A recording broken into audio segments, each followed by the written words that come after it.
the December 8th regular meeting of the Chagrin Falls Board of Education. Dr. Penzarski, if you would please call the roll. Sure. Mrs. Bendall, Here. Mr. Rankin, Here. Ms. O'Toole, Here. and Mrs. Garvey. Here. And Mrs. Rose is absent. Okay. If everyone would please join me in standing for the Pledge of Allegiance. Pledge Allegiance to the flag of the United States of America, to the republic for which it stands, one nation, under God, indivisible, with liberty and justice for all.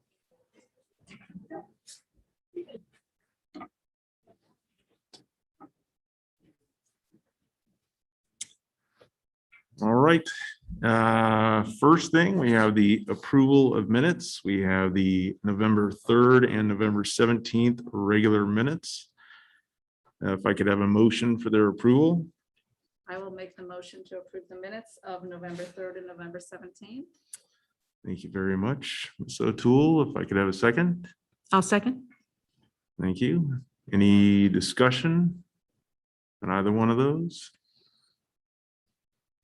All right, seeing none. Dr. Penzarski, if you could please call the roll. Mrs. Bendall, Yes. Mr. Rankin, Yes. Mrs. O'Toole, Yes. Mrs. Garvey. Yes. All right. Next up, we have board committee updates. So first we'll have Ms. O'Toole with the audit committee and board policy committee. I have no report for either committee. It's your last chance. All right, moving on, Ms. Garvey for business advisory, capital planning, board finance and budget committee. I have a couple of updates. For the Business Advisory Committee, the Northeast Ohio Business Advisory Council met on Friday, December 3rd to learn about developmental disabilities and employability skills and opportunities. Specifically, we learned about organizations in our region that facilitate and provide job training and community-based programs for individuals with disabilities, at-risk youth, and students in transition, and also for individuals facing challenges in finding employment. We heard from Jack Friend, who's the business relations manager with Goodwill Industries of Akron, and Tiffany Jones, who's the community employment coordinator for Portage County Board of Developmental Disabilities. For the Board Capital Planning Committee, we met on Tuesday, November 30th to update the Facility Improvement Plan, which is also called the FIP, which the committee recommends for the board to adopt this evening. In summary, for fiscal year 22 to 26, the Board Capital Planning Committee recommends $2 million annual budget, or a total of approximately $10 million over 5 years, for PI projects that are basic maintenance and repair projects throughout the district. That's been as we've had it in the last few years. Regarding facility master planning projects, which are projects above and beyond regular maintenance and repair, the committee recommends the district allocate $2 million from the general fund from 21 to 24 for the transportation garage project, which we already have started doing. We also recommend an evaluation of other facility master planning projects that would take place concurrent with or after the pending district strategic planning update. At that time, the committee will evaluate the feasibility of allocating available PI funds to additional high priority facility master planning projects that could be completed in the next 2 to 5 years. The committee also recommends retaining a contingency amount of approximately $2 million in the PI fund, but with current controlled spending and without unexpected cost increases for maintenance, we think there may be as much as $2.75 million in the PI fund for additional facility master planning projects beyond the $2 million from the general fund that we've already allocated. We'll know more after we've completed an evaluation next year. That concludes my report. There's no report for the Board Finance Committee. Okay, thank you very much. Finally, records retention, we have no report. I know you're waiting on it. All right, next up, we have item 5A. If I could have a motion for appointing Mrs. Garvey, the president pro tempore. I'll move to appoint Catherine. Okay, thank you, Lori. And if I could have a second. Second. All right, thank you, Mary Kay. And Dr. Penzarski, if you could please call the roll. Mrs. Bendall, Yes. Mr. Rankin, Yes. Ms. O'Toole, Yes. Mrs. Garvey. Abstain.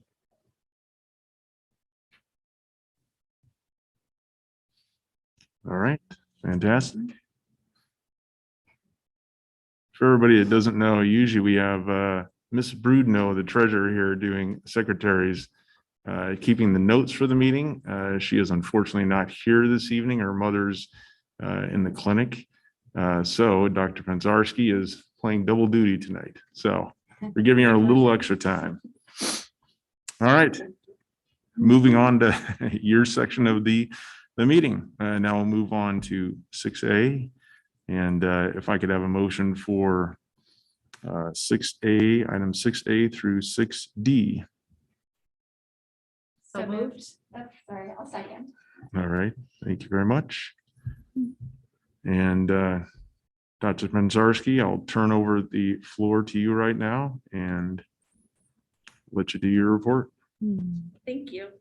So to start with our first presentation, I'd like to invite High School Principal Monica Asher to introduce our 2022 early graduates.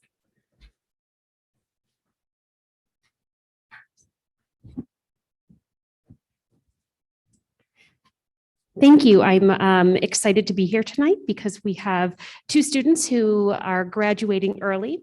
Our first student is Sarah Ellen Herman, and she is the daughter of Ellen and David. She is not here tonight because she intends on walking with her class this spring. She's currently undecided on her major, but she plans to attend a four-year university.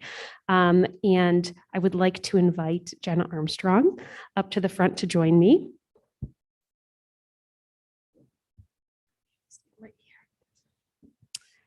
Genevieve Megan Armstrong is the daughter of Lisa and David. Jenna is planning on spending time in the UK over the next several months and eventually return there to attend college. She is currently working on obtaining her private license as a pilot and has earned over 12 hours of flight time. Jenna's career goal is to become an aeronautical engineer. So congratulations, Jenna.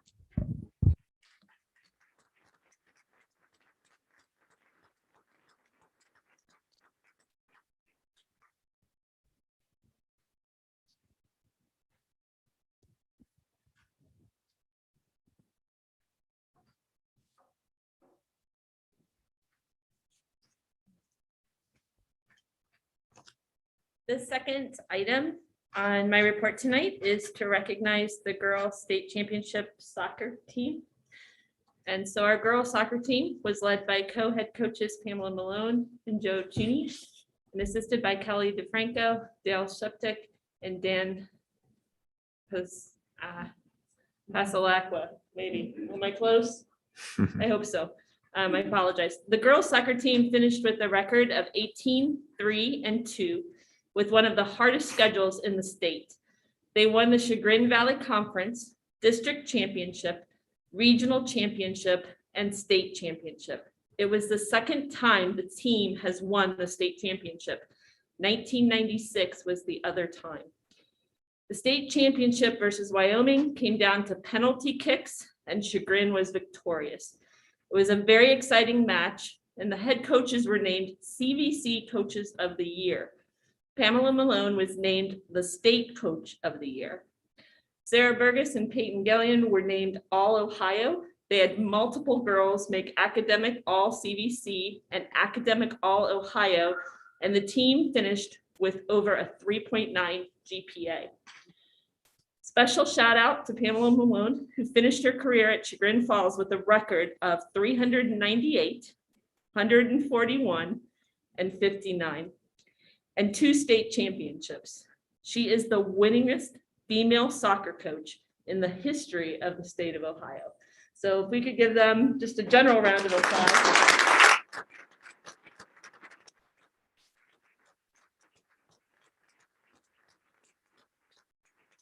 I've asked Assistant Principal Amanda Rossi to introduce the team to us. I'll let her do that. Girls, if you can come up when I call your name. Lily Stukas, Bella Radomski, Brix Needhammer, Maggie Goss, Julia Richard, Ava Chess, Elizabeth Rankin, you just fill right in here. Alex Chinnessy, Kate Bartlett, Peyton Gellin, and Sarah Burgess. And coaches, will you please join them as well? Pam Malone, Joe Chuney, Dale Sheptak, and Dan Pasalakwa.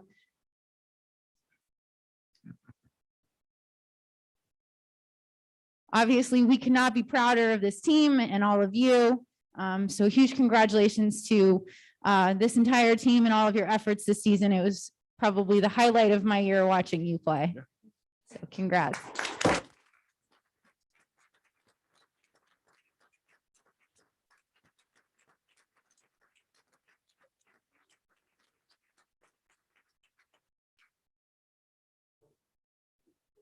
For pictures.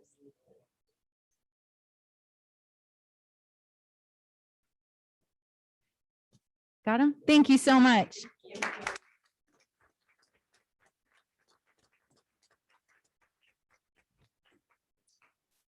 So in a few minutes, we're going to take a short break. But I would like to add an agenda item to my report just to take a moment to recognize two of our board members for their service to the Board of Education. This will be Phil Rankin and Mary Kay O'Toole's last meeting. And on behalf of the board and myself, I just want to say thank you. I know how challenging this position can be, but your hard work, dedication, and willingness to serve the students and staff of Chagrin Falls has not gone unnoticed. You both have made a difference for our schools by ensuring our district provides an educational experience, empowering students to maximize their potential. I'm truly blessed to have been given the opportunity to work with you over the past 6 months and celebrate your service to the district tonight. The district would like to present you with a small token of our appreciation and wish you the best of luck in your future endeavors.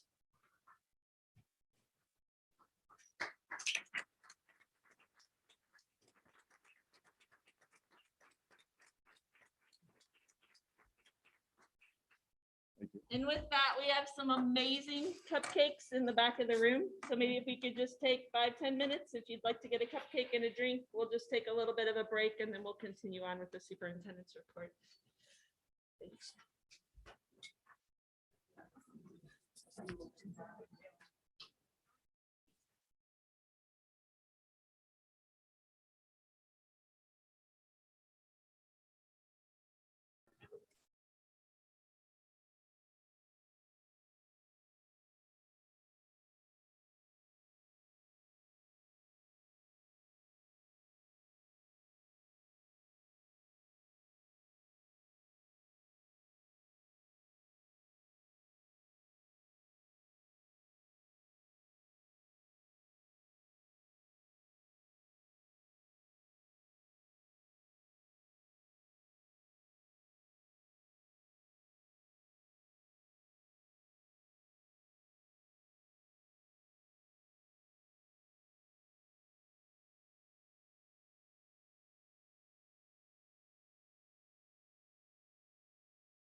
I can understand that.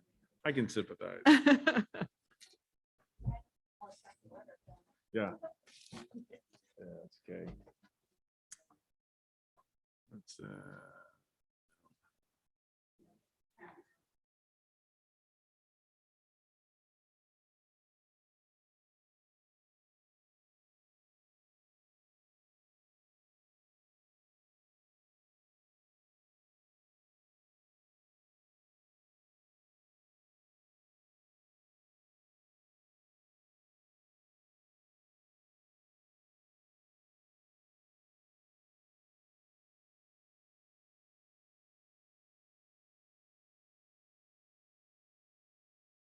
okay. Yep. No, so we came back at 6:33. I All think- right, so we are on number 6, letter C, which are, so I would like to introduce Becky Quinn. She's our Director of Curriculum and our District Gifted Coordinator.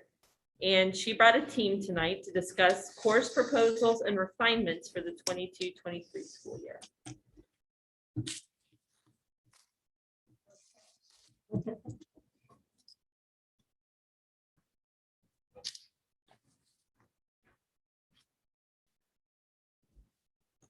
Well, we appreciate the opportunity to be with you this evening and to present to you the course proposals for the 22-23 school year. I have a great team with me to help tonight with not only the presentation, but also to answer any questions that the board may have. I have Dan Carroll, our high school math department chair, Barb Szymanski, our K-12 math coach, and John Scott, our social studies department chair at the high school. So I appreciate them being with me this evening. As you hear about the course proposals that we're presenting this evening, I think you will continue to hear how we are trying to maximize the potential of all students. And we're really trying to personalize offerings to kind of move beyond so that we're meeting the needs of students that are so varying and meeting the varying interests of students as well. So the first offering I'd like to share with you this evening is from Chagrin Falls Middle School. Paul Perrine, the PE teacher at the middle school, proposed this course with the support of Pam Malone, the department chair at the high school, and the 712 PE team. This course would be a full year PE course called Introduction to Personal Fitness. This course would not be in place of the quarterly PE course that's on the elective wheel, but would be an on top of course. It somewhat mirrors the offerings that we have in art, the art exploration course that's offered as a year-long course, and the music courses, orchestra, band, and choir that are full year offerings as well. This course is designed really with the student in mind that isn't interested in taking full year music, isn't interested in full year art, but is in a study hall, but doesn't really need to be in the study hall to support their studies, but is interested in developing personal fitness skills. This is a perfect course for those students. It would be open to 7th and 8th graders. It would provide an opportunity to kind of extend the learning that occurs in the quarter course. Students would have extended opportunity to learn new exercises, to learn about new sports, and to really start to develop a personal fitness plan. The only financial implication for adding this course would be the purchase of the platform app that would allow students to monitor their progress and kind of keep track of things throughout the year. Okay. Any questions about this course before we move on? Well, students have the option if they start the course and then find they do need the study hall to change at the quarter or the semester to switch back into a study hall? So that would probably be a case by case. They're very flexible at the middle school when Right. it comes to student needs. So I'm sure that would be something that is immediately contacting Kyle Patterson or Layla DeSenza. They'd be able to work through because of course, our priorities are that we want students to be successful. Mhm. So just trying to find a balance. Were there any other questions? The next course that we wanted to propose is in our math department for the high school. It's called Function Statistics and Trigonometry, or for short FST. Dan Carroll is here to share a little bit of information about this course. Hi, good evening. The math department is proposing 2 new courses that would ultimately sub in or sub out for 2 of our other offerings that we've had. FST would kind of fill a need for our kids, both instead of taking regular Prov and Stat or regular pre-calc. Those are kind of 2 courses that don't really have a place to go beyond. So when we have a junior taking regular pre-calc, it really doesn't prepare them fully for AP calculus.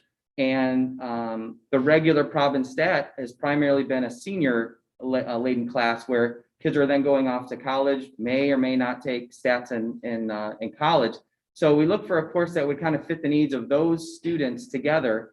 Function, statistics, and trig would give would prepare the kids equally for taking AP stats or honors pre-calc as a 12th grader. So this would primarily be an 11th grade offering where kids then would have a class to go beyond that.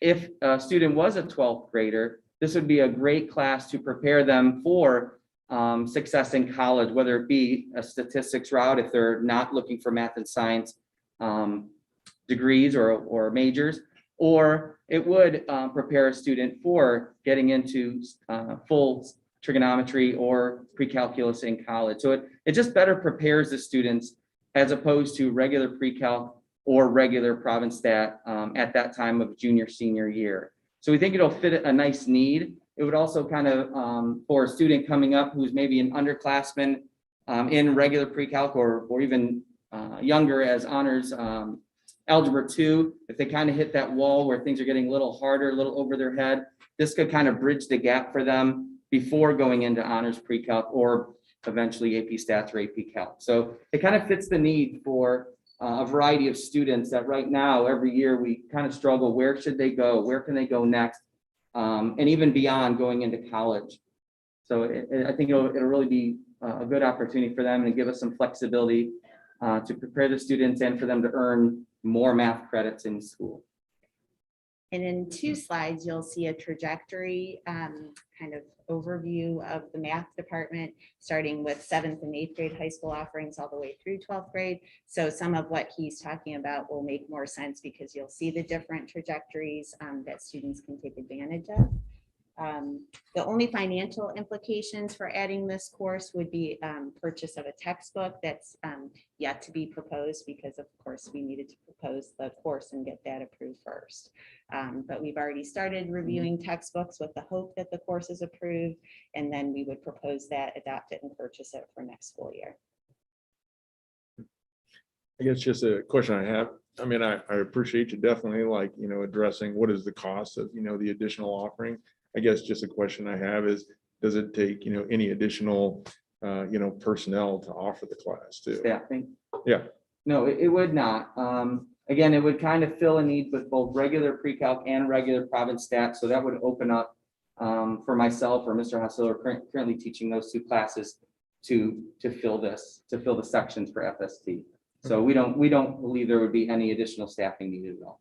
So we currently have pre-calc, honors pre-calc, stats, AP stats. Correct. And now we're saying, instead of having pre-calc and stats, they would be replaced with these 2 class offerings. in the next class we're about to talk Okay. about. Right. There's a second class we're going to talk about. Okay. So that I'm glad that you brought that up because that has habitually been the conversation at board meetings over the years that we're proposing, we're adding, but we never want to take away. This is a great example of it just being a replacement course. So, Right. Thank you for that. Do you have a sense of enrollment?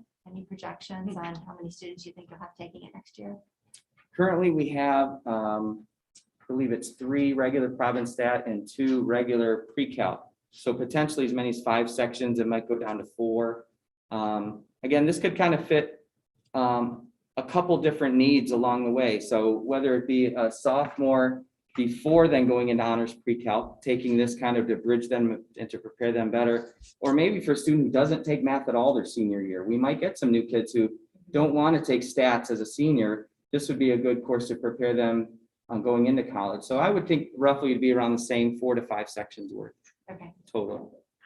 How are the kids going to be helped to decide what they should do with a new course in there? Like, I mean, are the teachers gonna recommend a track? I mean, That's a good, So it's definitely going to be a collaboration between our guidance department and our math teachers and helping to make those recommendations. But I think we experience that anytime there's a new course offering, that we're clear on what are the prerequisites. We're clear when we're talking with students about, what type of student should entertain this type of course. So you're absolutely right, but we would need to collaborate. yeah, on that. and the teachers, math teachers make recommendations at semester, right? Soon. We're about making it so, and I feel like we need to make sure that we educate the kids, parents, and the guidance counselors, but the math teachers are the ones who really, I think, are gonna have the best understanding of the whole flow. And we're the ones that are gonna have conversations with the kids. Right. right. And Not just a we'll- blanket, here's a recommendation, but talk to them about what their options are. And when you said parents, that might be the hardest part, because they're not gonna like know, oh, this is new course, and Right. this is a good fit, so. Well, oh, yeah, I agree. But I feel like the counselors are, like, the teachers make the recommendations, like Dan said, talking with the kids, especially if it's anything that's not just, oh, you're going from honors algebra 2 to honors pre-calc, which is kind of the normal path. And then the counselors have that in front of them when they help the kids set their schedules. So I do think we need to, and we've talked about Right. having to Communicating and educate educating, the yeah. counselors for sure on understanding the changes. In a minute, you'll see this slide and I'll talk a little more about the prerequisites for each course as it go, like how do they choose to go this path compared to this? And how they all connect. And I think it intertwines better to give the kids more flexibility. Along with the second course we're going to show here in a second that can be taken in a couple different places. Right. So as we talk about this, I'll just kind of go backwards. We were sitting in our high school math department meeting, talking about this course and talking about FST. And I think all of us feeling like, I know I left the meeting feeling like, oh, we really have a spot for both of these, but we do have limited staff and, how can we add both of these? And I think then a few days later, Dan and I talked again and Dan suggested, well, we really could get rid of or replace the regular pre-calc and the province stats. We had already been talking about replacing the province stats. So, and that idea kind of led us to, oh, okay, we really felt like we needed both of these, and that kind of opens it up in my mind to be able to kind of come forward with both of these. So to talk about this one, it's the mathematics modeling and reasoning course, and the state of Ohio came out with this as a pilot course in 2018. And we applied, but we weren't selected. There were, I don't know how many schools were selected, maybe 30 or so. And so they opened it up again in the fall of 2019. And we were selected, but because actually it was really going to be starting in the COVID year, and we just said, this is not something that we want to really take on. It is Especially very hands-on. It's a very hands-on kind of thing. And training for the teacher was going to occur over the summer, and that was right after everything blew up. So we weren't really sure. There was just so much uncertainty. So we weren't alone in making that decision. So the state said, well, if you want to postpone, you can postpone. You'll just have to reapply. So we have already reapplied for this year. So we're anxious to find out in January whether we're accepted. right, so we reapplied this year. We do have to wait till January. I'm getting the feeling and hopeful that I think they've come along far enough into the pilot that they do feel pretty good with where it is, and they're feeling like they can open it up. So I'm very hopeful that we should be able to get in. It is a course that is, to me, kind of how math should be taught. It's a combination of mathematics and kind of real world and quantitative data, and kind of putting it together. It's meant to be kind of problems are presented, and it's very structured. It's put together by the state, but there's problems presented. with multiple entry points for the students that are in there to be able to decide, what do I need to know? How can I figure that out? What math do I need to do to be able to do that? What, how am I going to solve this problem? Try it, does it work? Kind of go through the process if you need to. And it's broken down into like 8 or 9 units of that. Very different pedagogy. So there's 4 days of training in the summer for the teacher that will teach this. And then there's also some regular training during the year where the teachers are talking to each other about how things are going and just problem solving about how to make things better. So that's the second class that we're presenting. And so this is the trajectory that Dan has put together, which is awesome because it just kind of lays everything out so that you can kind of see all the different pathways. If I could, can I go? Yeah, please do. Excuse me. I love it. Do you? Yeah. I had about 4 different I love versions. it. I So do. I'm I trying know to make Dan's one. the man for this. I didn't worry about the grade level because, we have kids taking Algebra Right. 1 in 6th Yeah. grade and everywhere in between. So the two things that kind of highlight, here's the new MMR class. And initially by the state, it was offered as a 4th year math course. But then this year, they said for the fall of 2022, it will be transitioning to an Algebra 2 equivalent. So you see, it could be taken before Algebra 2 or possibly after Algebra 2. They're equivalent. They are different courses. They have different curriculums.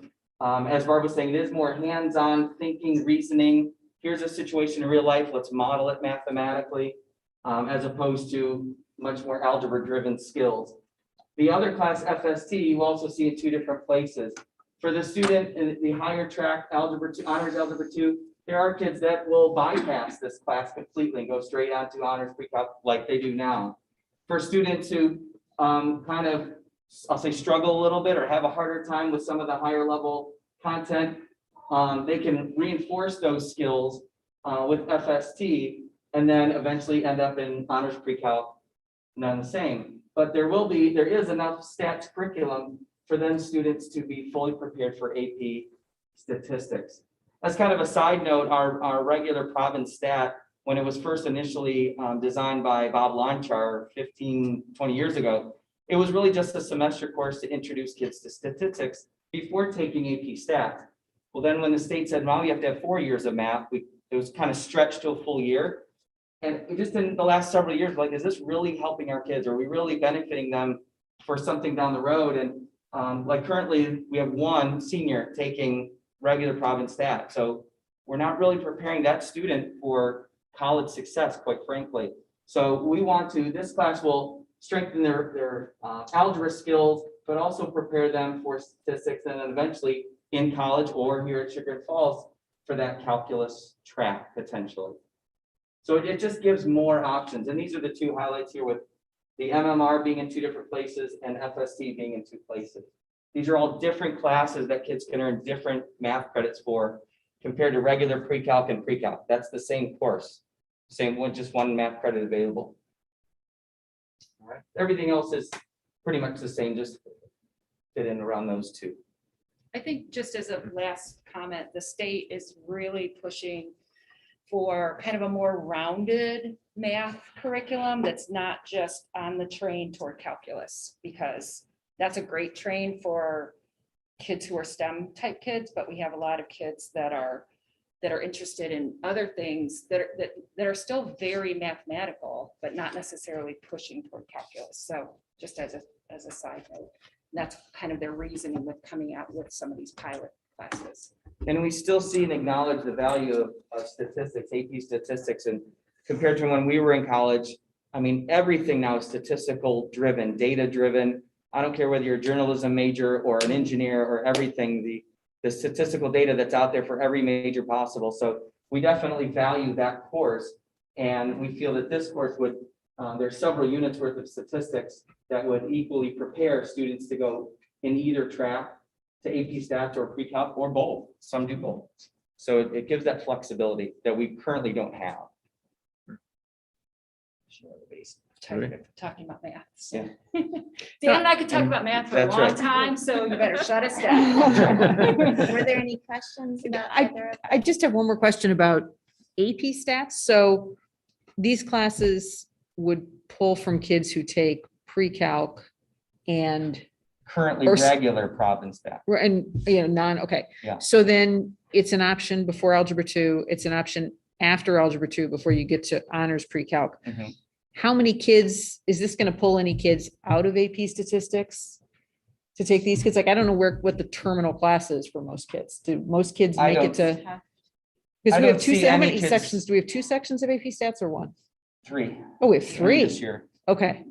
Okay, so I then, don't see any AP stat students choosing, let's say FST instead. I mean, okay, it does give them that option, because right, again, a lot of kids don't have that option, so it would give Right. them that option, but I don't foresee that okay, happening. And occasionally kids will double up on math Right, too. So right. then that throws everything out of whack. Right. Right. Yeah, that's true. The biggest thing, if we had the old one compared to just the flexibility and the different opportunities, it was a lot less arrows, a lot less pathways Mhm. for students to go from the left to the right.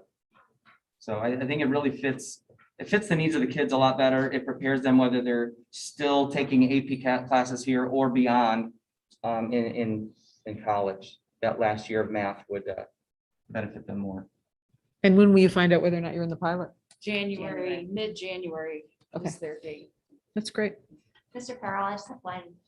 So if algebra 2 and MMR are kind of similar or same, They're algebra 2 equivalents by the state, yeah. can they skip MMR and go to function stats and trig? They can. So that there would be a line directly from, So from algebra 2 up to FSD. oh, down I to see, there it is. Okay. Or, yeah, so they can bypass it. It is a separate course. Okay. Or they are equivalent. They're different. They are different, but they are viewed as equivalent within the Okay. state as far as earning your math credits.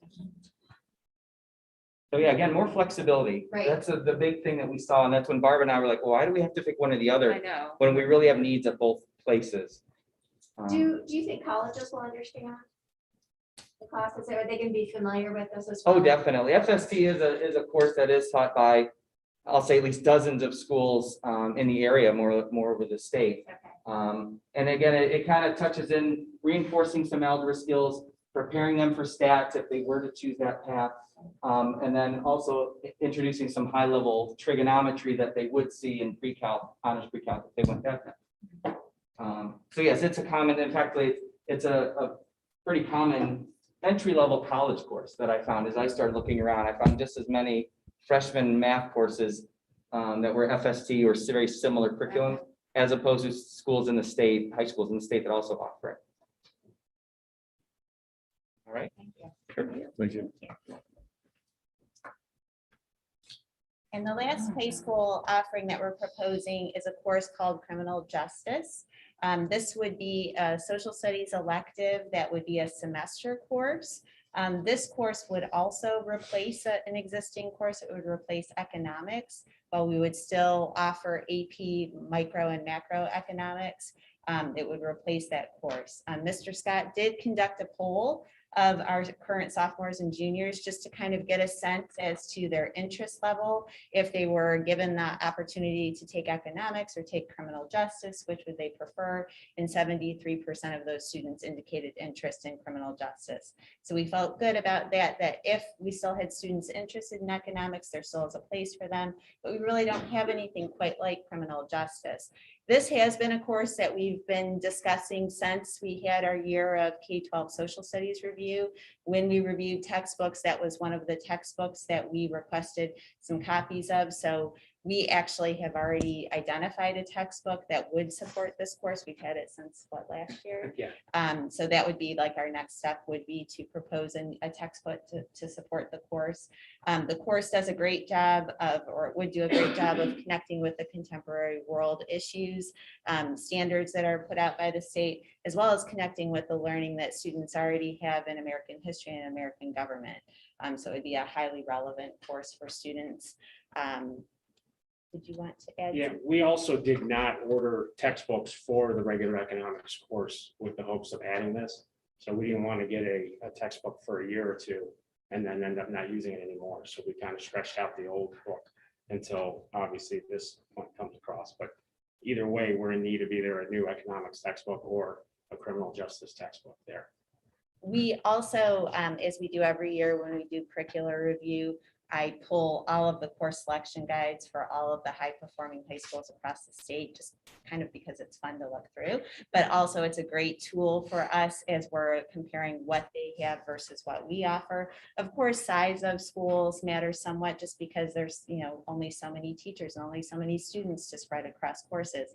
But it is interesting and helpful as we start to make decisions. We thought it was really interesting when we looked at not only Hudson, that's close to us, but also Marymount and Mason in the Cincinnati area, which are top tier schools in that area as well, that they offer courses very similar to this. So we're pretty excited about offering this course. We also have Mike Baldwin as our school resource officer, who's tremendous and has a great relationship with the kids.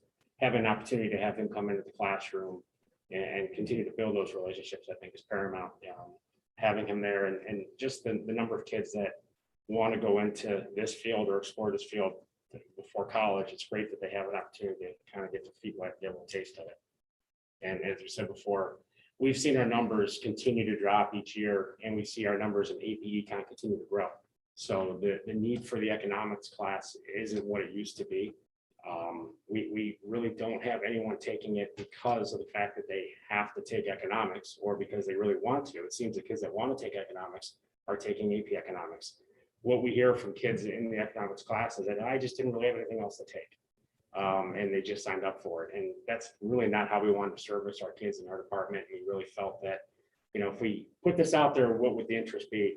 And overwhelmingly, they just go, yeah, I definitely want to be involved in that. I would rather take that class over the other. One thing that I know comes into play with economics right now, financial literacy is held in our department, and we currently teach it at the government level, and that's was done. Originally, it was world history. We moved it to government because of the fact that why teach personal finance? Why teach financial literacy to ninth graders when they're not going to use it or even pay attention to it? So we moved it back to 11th grade because that's the last year that they're required to take a social studies class. And with government and AP government having, and of course, an AP test, we have a window at the end of the year in which we can teach financial literacy. So currently that's how we teach it. I know in the future, new Senate bills out there talking about a financial literacy course, and we have that offering, but that's in our business department currently. And that will go into effect for Yeah, students that will be so from the ninth financial grade literacy next year. perspective, that will stay in government for now, and it will not go into this course at all. It won't have anything like that. That was exactly the question I was Okay. gonna ask you, because, I just read that, or is it, I thought it passed, but maybe It did didn't. just pass. Yeah. Because It was it's like 60 hours. That's yeah, a 60 whole hours. course. So that would be a semester long course. Right, so which, and it starts for, I for think it's students the ninth grade students of start next high fall. school And next year. But they year's don't have to freshmen will take need it in ninth grade. It's just by the time they graduate. So we Yeah. want to be very thoughtful, and I kind of want to wait for everything to roll out as far as what are the Okay, expectations. It's just kind of like when the ODE releases something midsummer and you have to take action on it, or we're releasing it now. We just want to make sure we have all of the information before we Yeah. make some oh, decisions. right. When I saw So, 60 yeah. hours, I was like, wait a minute. How long's the class? I'm like, Right. that's a semester. Mhm. Yeah, Right. okay. So we'll be very thoughtful. We'll probably be back about this time next year. And so that will undoubtedly be something that we'll be addressing too. So just to give you the highlights of the topics that we're hoping to kind of address as a part of this course, just kind of frame that. The next step would be, of course, proposing the textbook and having that adopted. That would really be the only financial implication, since staffing wise, it's just a replacement course. And then really just putting together the course of study, the curriculum map to support the instruction. So is it fair to say students who are thinking about law school or politics or law enforcement, Or all the above. or all of or- them might find this interesting? Correct. Okay. Or someone, the number one thing that we talk about in our department, and being a government teacher, I can speak to it, is that when you graduate from Chagrin, we want you to know what it's like to be an active citizen. And that obviously deals with knowing your surroundings. And a course like this can only heighten, what's going on, especially with what's going on in the world today. Having an understanding of how the criminal justice system works, I think makes you more of an active citizen. And it was a very common major declared by kids graduating at least a year or two ago. You see it a lot when kids say what they're going to major in Criminal college. You see criminal or justice criminology or often. Yeah. pre-law, Yeah, exactly. Yeah, TV does help us, right? With all the And law there's and orders. podcasts. and- My kids right. listen to The true crime podcast. podcasts. Yeah. So, Yeah. were there any other questions about this course? So I just wanted to sum up and kind of frame the work for going into next school year. Obviously, we're going to continue looking at opportunities for hybrid offerings or fully online offerings, kind of mirroring what our colleges are offering students. We'll continue to look at the learning that we had from the Self-Paced Learning Committee and kind of try to identify ways that we can better meet the needs and interests of our students. We'll continue to collect survey data from our students so that we're more aware of what are their interests and needs and learning styles, and continue to monitor what other schools are offering, as well as what is the ODE providing pilot-wise, and what are the CCP offerings that are available that we could grow as well. So, yes, that's it. Thank you. It's Thank good you. to, Thank it's good to see everybody. Yes, Haven't thank you. had You guys too. As many Thanks people for as having in a you. long Thanks. time.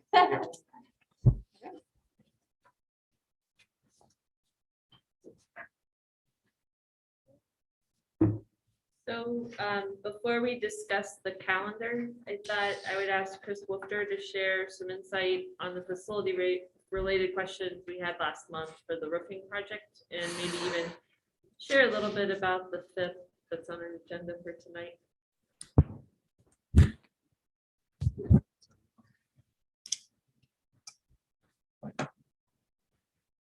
Or would you like me? That's great. Fine, thank you. Okay, sure.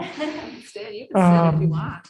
Thank you for the board tonight. I just wanted to share a few items. One, the roofing contract, I believe we had a contract up last time with design work for the end design for some roofing work. And there was some question on what was needed as far as a redesign for the roof. I think I included a pretty detailed summary in the board report, but simply to kind of summarize it, we wanted to make sure that we brought that back to the board.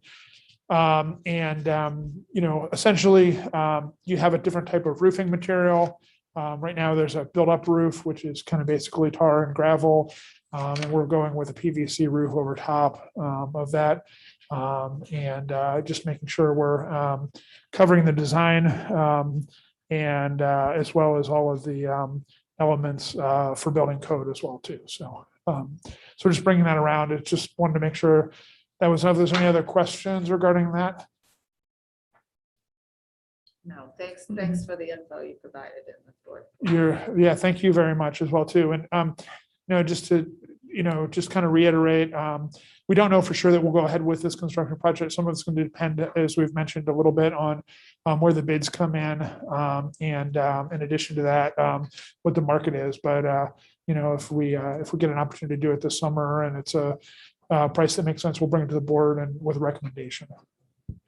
The other thing that Dr. Pinzarski asked me to mention was already mentioned, was the facilities master plan, document that's on the board agenda for tonight. And I don't think I could summarize it any better than Mrs. Garvey did at the beginning part of the meeting. But I will say, on behalf of the Board Capital Planning Committee and also speaking hopefully for the board and the district as well too, we're grateful for the community involvement, for the people who helped us on the Board Capital Planning Committee to develop the FIP. So just wanted to recognize, none of these people are here tonight, but just want to recognize Phil Kepf with Kepf Architecture.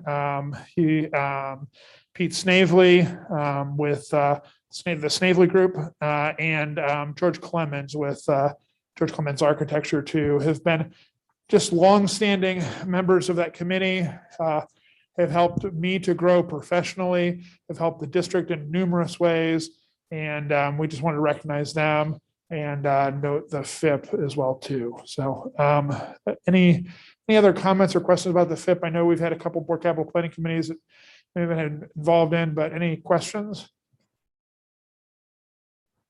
I just want to commend you. I mean, what's transpired over the last few years, you've really built a beautiful product that is very thoughtful. And I think the roofing example you just gave is perfect, where you're ahead of things in the planning so you can optimize resources and apply them when it makes the most sense. And before things become a problem, which I think you noted at the last meeting has resulted in some of the savings that we're seeing.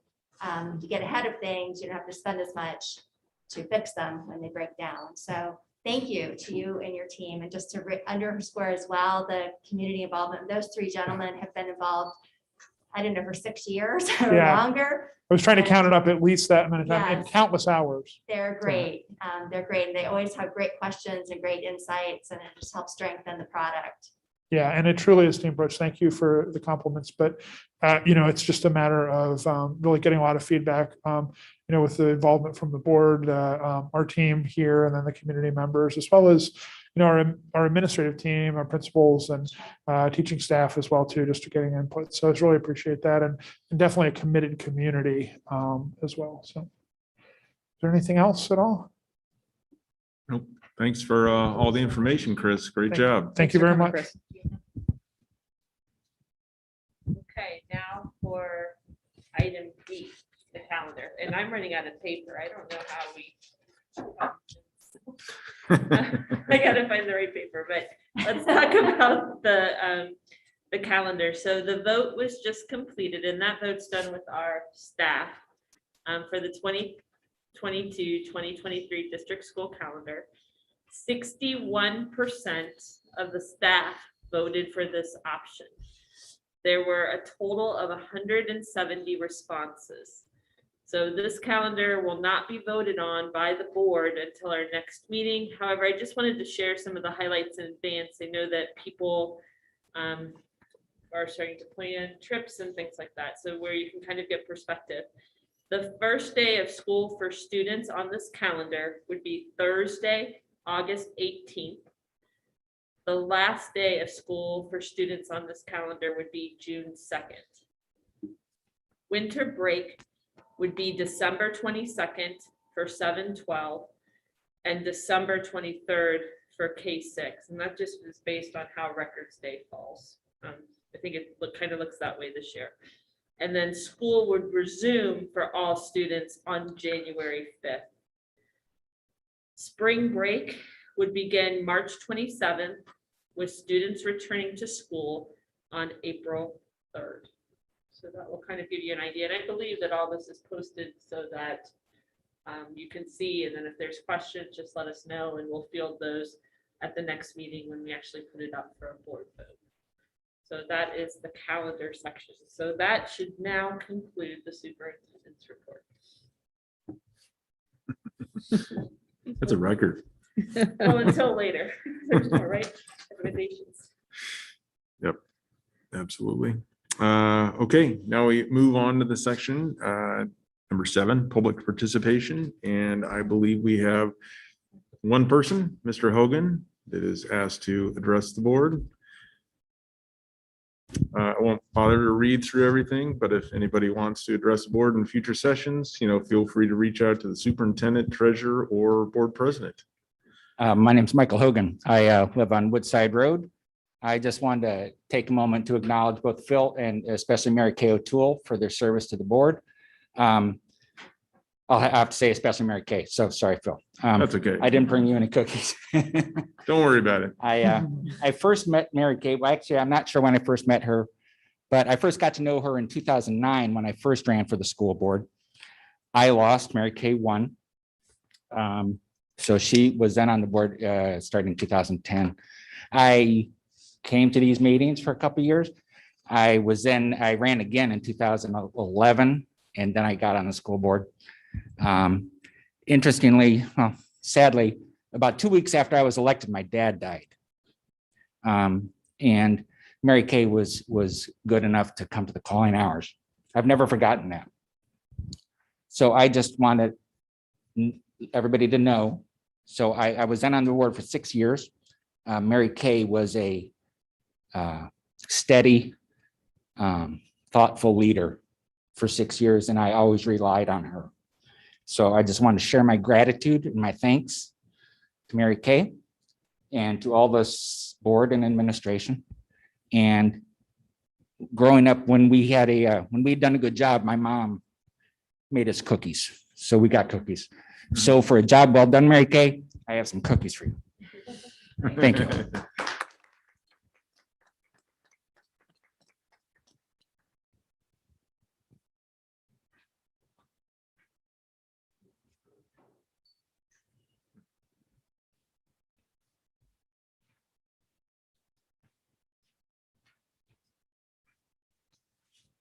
I might need some help getting to my car tonight. I'm sure we can help you get there. Especially for cookies.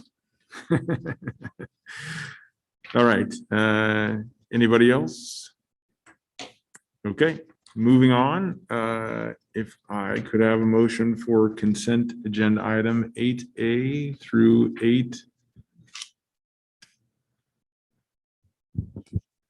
8N. So moved. Thank you, Lori. If I could have a second. Second that. Thank you, Mary Kay. Any discussion?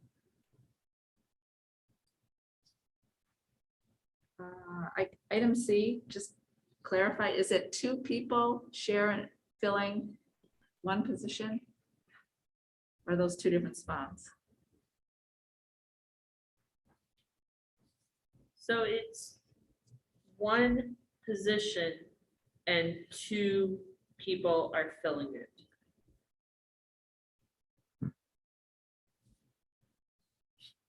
So they're each person, just to be clear, is 0.5 because it's a one full-time position.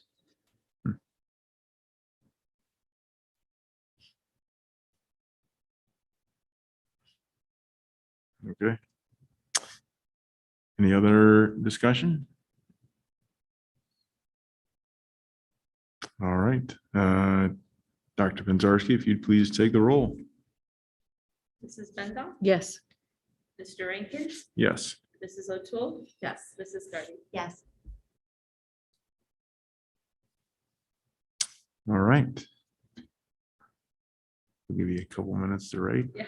You need more paper? No, I'm good. I just feel sorry for myself when I put all this back together again. We have video. Video, backup video. Yeah, we're good. All right. Next, if I could have a motion for item Superintendent's recommendation 9A through 9G. So moved. Thank you, Mary Kay. And Second. thank you, Catherine. And Dr. Mazarski, if you'd like to address these items. Let's do the best I can.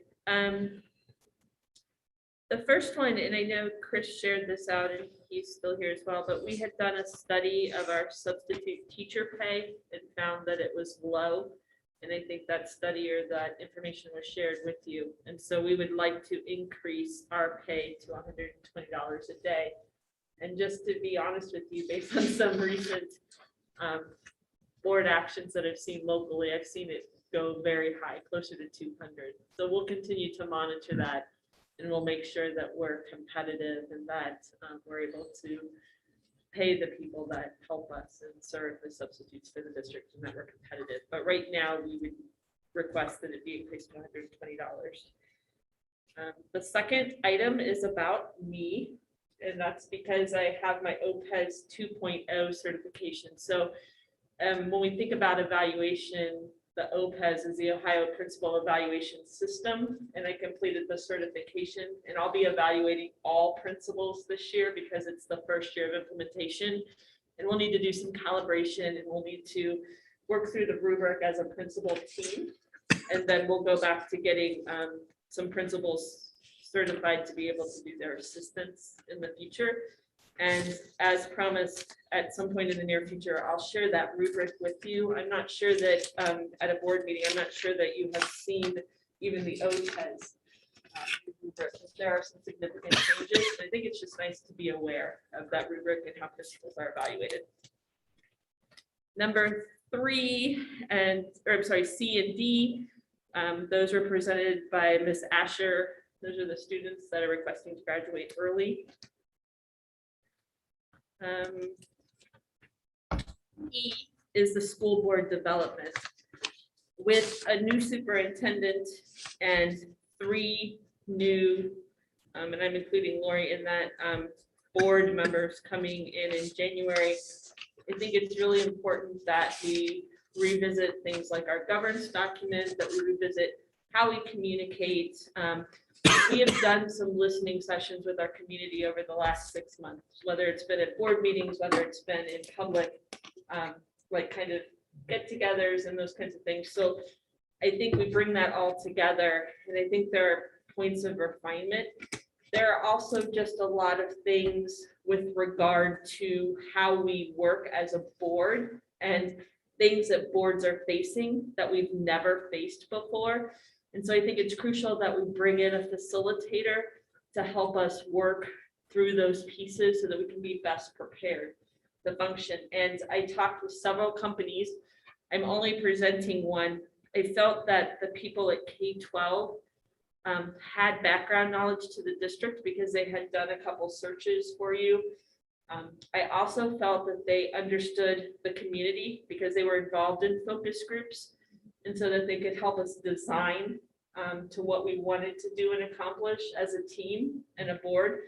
So Deb Campbell will be the lead, and she'll have another person. But I also think that it's really important that when we talk about board development or we talk about professional development in general, it's not a one and done piece. I think that for us to be effective, that we continue to need to reevaluate how things are going. We need to continue to refine so that we can be the best organization that we can be, because we're serving an amazing group of people. So that's what that recommendation is for. And so that is item E. Item F is the FIP. And I think I can't add any more to that, except that I'm proud to be part of that process. It's an amazing group and it's a very well done document. And letter G is what Chris explained with the what we're actually designing, what we have to do to the roof and why the cost was more. I think that sums up everything. Are there any questions about those items? I What is don't have the current substitute rate per day? Chris, is it 90 or 100? It's moving from 105 per day to 100. Okay. They're the only other things, I mean, obviously the comments about the FIP and, but also just want to applaud you on this professional development for the school board. I think this is new for this district, or at least in my time at the district. But us coming together as a team and getting up the learning curve as quickly as possible so that we can be norming and performing, I think that's really, really important. And it takes an investment of time. It's not something that just would happen by attending board meetings.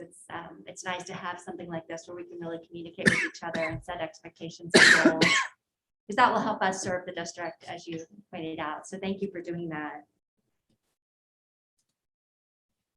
And I think that's something too, that we can be transparent with our community and share out at points. I know that you had a board governance document. So when those refinements happen, I think it's really important that we share back out what we're doing, and that we also listen to make sure that if there are other things we need to tweak, that we're gaining that perspective along the way. And Deb and the team will help us do that. Thank you.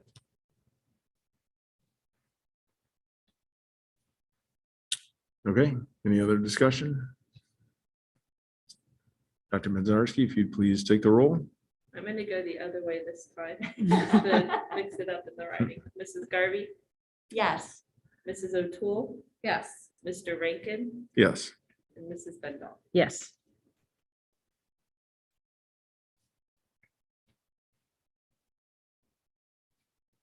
Okay, Fantastic. Now we move on. There are no treasurer's recommendations for this evening.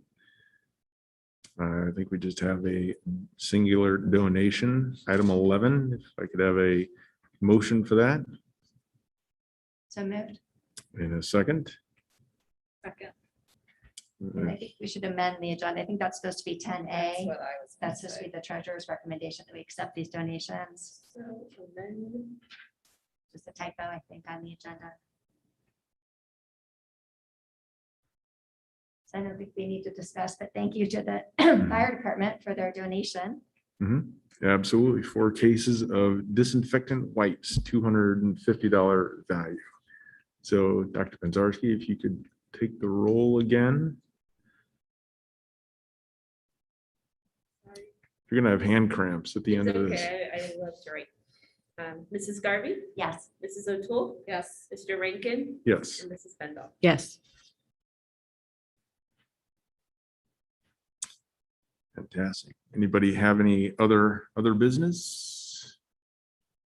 All right, seeing none, the next meeting will be Wednesday, January 12th, 2022. Presume it'll be in the same space at 6 p.m. We may go back to Sands. There was a request to transfer, to go back to where we were originally, now that we kind of have the feel. And I think that Larry does a wonderful job with the sound, so I think the sound and the video quality will be They're what we better. want in Sands. So, but we can discuss that, and it doesn't have to be decided tonight, but there may be a desire to go back. Gotcha. And Ms. Garvey, you'd like to read the section for executive session? Do we read it first? Or do we make the motion first? I'd like to make a motion that in accordance with Ohio Revised Code 121.22, the Sugar Falls Board of Education will go into executive session for the sole purpose of consideration of the following matter: employment. I'll second that. And Dr. Penzarski, if you could take the roll when you're able.